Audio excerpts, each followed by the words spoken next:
j'avais travaillé en tant que salariée auparavant et c'est vrai qu'à un moment, je me suis aperçue que ça limitait les possibilités pour exprimer justement mes valeurs et mes convictions. Et donc du coup, j'ai eu envie de créer mon entreprise Très Ego pour vraiment porter mes valeurs et participer à la société en fait. Vraiment jouer mon rôle et essayer de bouger les lignes. Quand j'ai créé l'entreprise, j'avais déjà particulièrement cheminé sur les questions évidemment d'égalité femmes-hommes. Donc du coup, j'étais peut-être plus résistante et j'avais plus de réponses et de répondants que les années auparavant. Donc du coup, oui, j'ai vu de la surprise, j'ai vu des désapprobations, des phrases culpabilisantes sur le temps que je consacrerais ou non à mes enfants. J'ai eu des soirées à la CCI pour faire des réseaux d'entrepreneurs et d'entrepreneuses où on vous dit bonsoir, vous venez avec votre mari? Donc oui, il y a eu plein de petites réflexions. Mais je pense que vu que je travaillais sur ces questions-là, j'avais beaucoup plus de répartie et de capacité à rebondir que ça n'aurait pu être des années auparavant. Je pense qu'il ne faut rien laisser passer.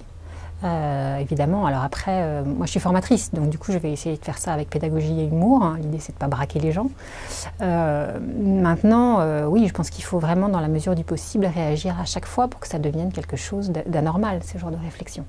Maintenant, il faut aussi avoir de la bienveillance vis-à-vis de soi-même et de se dire que parfois on a l'énergie et qu'en effet on peut répondre, et puis parfois on est fatigué, c'est pas le bon jour, et donc juste on peut oser l'indifférence. Le sexisme et les inégalités femmes-hommes, elles sont véhiculées par l'ensemble de la société.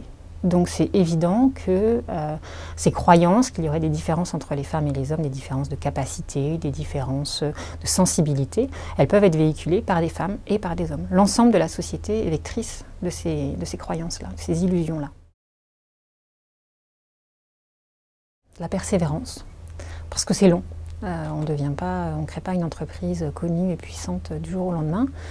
Donc du coup, ça demande de la patience, ça demande des hauts et des bas, donc il faut les endurer, il faut être soutenu pour ça. Et puis après, je pense qu'à partir du moment où il y a une compétence, il y a un savoir-faire, si on a eu la persévérance et la patience, à un moment, c'est reconnu. Chacune et chacun, on a un rôle à jouer et que c'est important, notamment dans un moment où la société est toujours de plus en plus complexe et de plus en plus intolérante, que chacune et chacun à un autre niveau, on essaye de porter des valeurs. Et donc voilà, moi c'est ce que je fais avec mon cabinet.